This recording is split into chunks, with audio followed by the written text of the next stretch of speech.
J'ai encore une question. Éric Ciotti exhorte ses anciens collègues dans une lettre qu'a publiée le JDD, ses anciens collègues des Républicains, à tourner la page du macronisme et à rejeter toute participation au gouvernement Lecornu et à rallier l'alliance UDR-RN.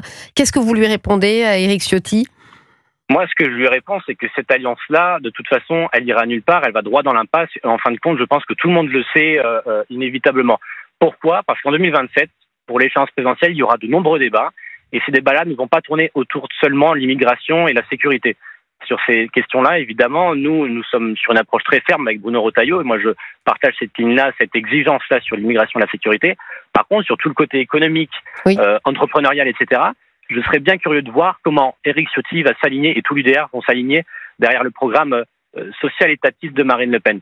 Donc moi, je lui réponds une seule chose, c'est qu'au final, si on est de droite, si on est libéral sur la branche économique et si on croit en l'ordre, en l'autorité, en la sécurité, qu'on considère que l'immigration n'est plus une chance, il y a un seul camp, c'est LR et c'est la voix de Bruno Retailleau.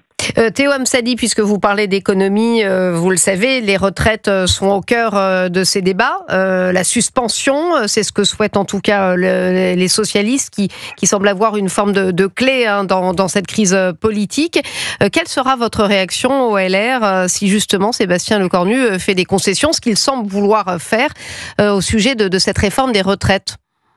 On sera très attentif et certains utilisent ou non le mot ligne rouge, en tout cas le concept de ligne rouge.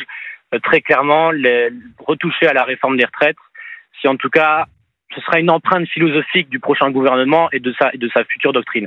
Donc si demain le gouvernement Lecornu nous dit qu'on doit retoucher aux retraites avec une approche de gauche, en reniant la conviction qu'aujourd'hui il y a vraiment un travail à faire sur ce système-là, ce sera vraiment un motif de rupture encore plus fort et je pense que là, les députés seront amenés une nouvelle fois à se prononcer sur est-ce qu'on doit aller plus loin ou non et sur ça, par contre, sur la question... Ça veut dire quoi ? Ça veut dire censurer ? Ça appartient souverainement aux députés. Raphaël Steinville. Oui, pardon, ça veut dire quoi ?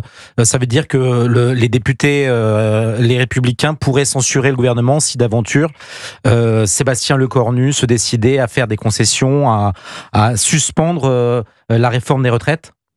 Alors moi, je ne vais pas parler au nom des députés, mais en tant que militant et en tant que jeune militant notamment, je pense qu'à ce moment-là, on devra tous se réunir pour vraiment réfléchir sur ce qu'on fait, comment on va plus loin pour affirmer vraiment notre ligne et pour leur dire qu'à un moment donné, stop, le pays penche à droite.